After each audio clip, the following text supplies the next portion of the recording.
The Panchaura news की खास मुलाकात। कृषि राज्य मंत्री से खास मुलाकात। मंत्री जी दिव्यापुर से विधायक भी हैं। अपने गृह जनपद के लिए क्या सोचते हैं मंत्री जी, सुनिए आप। औरैया जनपद के लिए माननीय मुख्यमंत्री जी की कृपा से हमारे यहाँ बस अड्डा नहीं था, मॉडर्न बस अड्डा बनाने का काम किया है।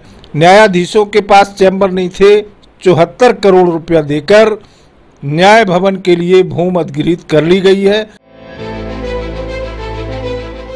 उत्तर प्रदेश की योगी सरकार ने अपने कार्यकाल के 4 साल पूरे कर लिए हैं। मार्च 2017 में जब योगी आदित्यनाथ के सिर मुख्यमंत्री का ताज सजा तो खुद बीजेपी के अंदर बड़ा तबका हैरान रह गया था।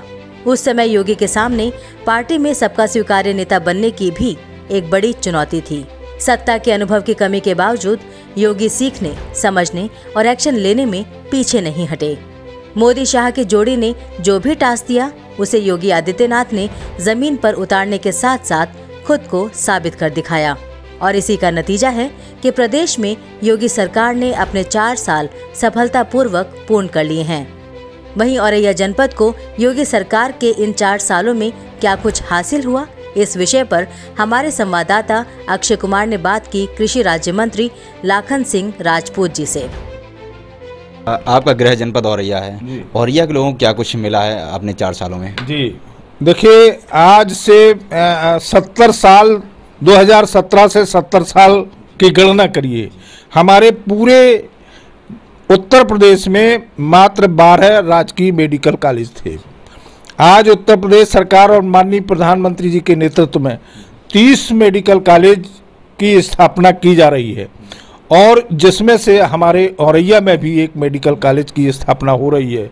और इसी बजट में 1950 करोड़ रुपए की व्यवस्था करके इन मेडिकल कॉलेजों को समयबद्ध तरीके से उनको स्थापित करके संचालित करने का काम किया जा रहा है, जिसमें 30 में से 7 पूर्णतया उनका भवन निर्माण होके उनमें एडमिशन की व्यवस्था हो रही है, प्रशिक्षण का काम शुरू होने जा रहा है। औरैया जनपद के लिए माननीय मुख्यमंत्री जी की कृपा से हमारे यहाँ बस अड्डा नहीं था, मॉडर्न बस अड्डा बनाने का काम किया है। न्याय भवन बनाने के लिए, न्याय भवन हमारे यहाँ नहीं था, बड़े कंजस्टेड कमरों में न्यायाधीशों के पास चैम्बर नहीं थे, वो सारी चीज़ें नहीं थी, कहीं व्यवस्था नहीं थी। आज उत्तर प्रदेश सरकार ने 74 करोड़ रुपया देकर न्याय भवन के लिए भूमि अधिग्रहित कर ली गई है। अधिग्रहण की प्रक्रिया पूरी हो गई है, न्याय भवन की प्रक्रिया विचाराधीन है, तुरंत न्याय भवन के लिए भी दिया जाएगा और न्यायपालिका को भी इस बजट में रुपए देकर प्रावधान किया गया है। इस बजट में औरैया जनपद के लिए कई इस प्रकार के हैं, जैसे अछलदा में आप देखेंगे आदर्श इंटर कॉलेज से रेलवे ओवरब्रिज बन के बाईपास विधुना रोड में मिलाने का प्रस्तावित है। सेतु निगम से हमारी बैठक हो चुकी है, लेकिन उसमें एक परेशानी आई थी।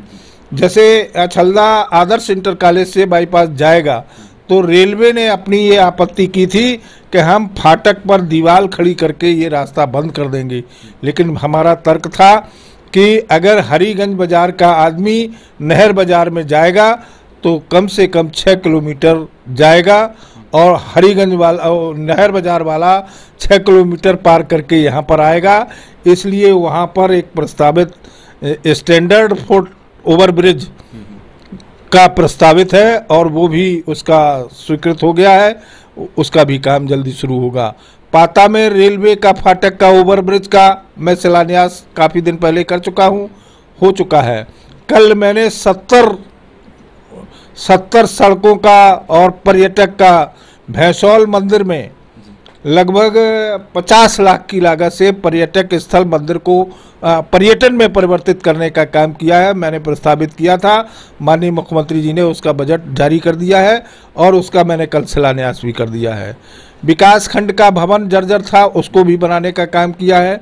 281 कृषि कल्याण केंद्र उत्तर प्रदेश सरकार ने बनाने का काम किया है, जिसमें 181 कृषि कल्याण केंद्र संचालित होकर भवन निर्माण हो चुका है, शेष पर काम चल रहा है। इस प्रकार हमारे पूरे प्रदेश में पहले 2070 साल से लेकर 89 कृषि विज्ञान केंद्र थे। किसानों की तकनीकी के माध्यम से उनका कैसे विकास हो। मात्र 89 कृषि विज्ञान केंद्र थे। आज माननीय मुख्यमंत्री ने इस 4 वर्ष में 20 नए कृषि विज्ञान केंद्र खोलने का काम किया है। द पंजौरा न्यूज के लिए औरैया से अक्षय कुमार की रिपोर्ट।